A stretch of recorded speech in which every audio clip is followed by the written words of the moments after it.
Hallo, ich bin Justin, Azubi von IPC Computer und in diesem Video zeige ich euch heute, wie man an einem MacBook Air oder MacBook Pro 4 Bildschirme gleichzeitig anschließt.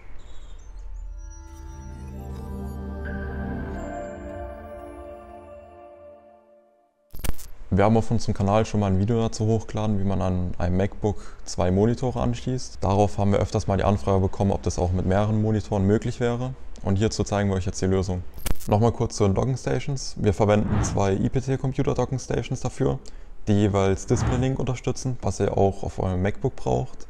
Es kann gut sein, dass andere Docking Stations das auch unterstützen. Jeweils haben wir das aber nur mit unserer IPC Computer Docking Station getestet, deshalb empfehlen wir diese. Wir haben es getestet mit WQHD-Monitoren und 75 Hertz. Es kann gut möglich sein, dass auch andere Monitore das unterstützen, mit mehr Hertz oder mit einer höheren Auflösung.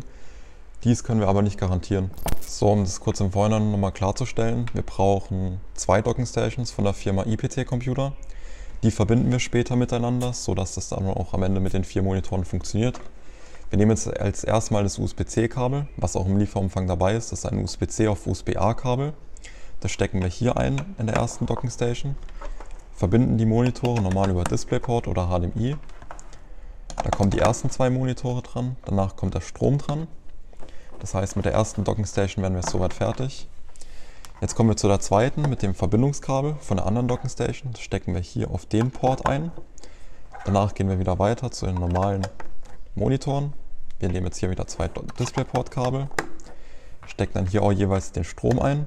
Und ganz zuletzt nehmen wir das USB-C-Kabel, was schon mit dem MacBook verbunden ist, und stecken das in den linken Port. Somit sind die 2 Docking Stations über das Kabel verbunden. Und falls ihr noch Maus oder Tastatur anschließen wollt, habt ihr noch genug Ports vorne oder hinten frei. Zu der ganzen Thematik fehlt jetzt noch die Software. Die Software ist DisplayLink. Jeweils die Docking Station muss es unterstützen, sowie auf dem MacBook muss es installiert sein. Und wir zeigen euch jetzt noch kurz den Vorgang, wie man DisplayLink installiert. Also, ihr gebt im Browser DisplayLink ein. Geht auf den ersten Link, geht unter Downloads. Für das Betriebssystem macOS laden wir das herunter. Danach akzeptieren wir die AGBs. Erlauben es auch nochmal, dass wir es runterladen dürfen. Danach gehen wir in den Downloads-Ordner und öffnen die PKG-Datei. Klicken uns durch. Bei der Einführung drücken wir auf Fortfahren. Bei der Lizenz bleiben wir bei Englisch und drücken auf Continue und drücken auf Agree. Der Installationstyp sind 15,6 Megabyte, die wir brauchen an Speicherplatz. Danach geben wir unser Passwort ein, falls wir eins festgelegt haben.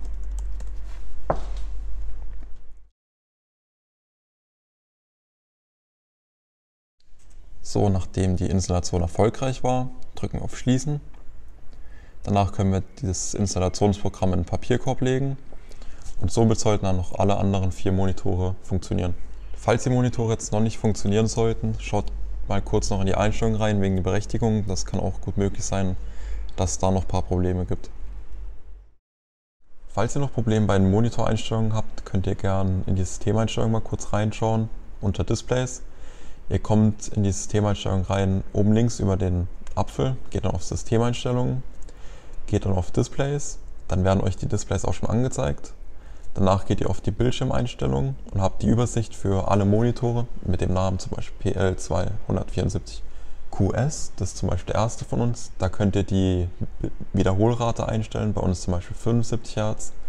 Wir können auch noch einstellen, dass skaliert ist mit WQHD. Danach drückt man auf Fertig und schon werden die Einstellungen übernommen.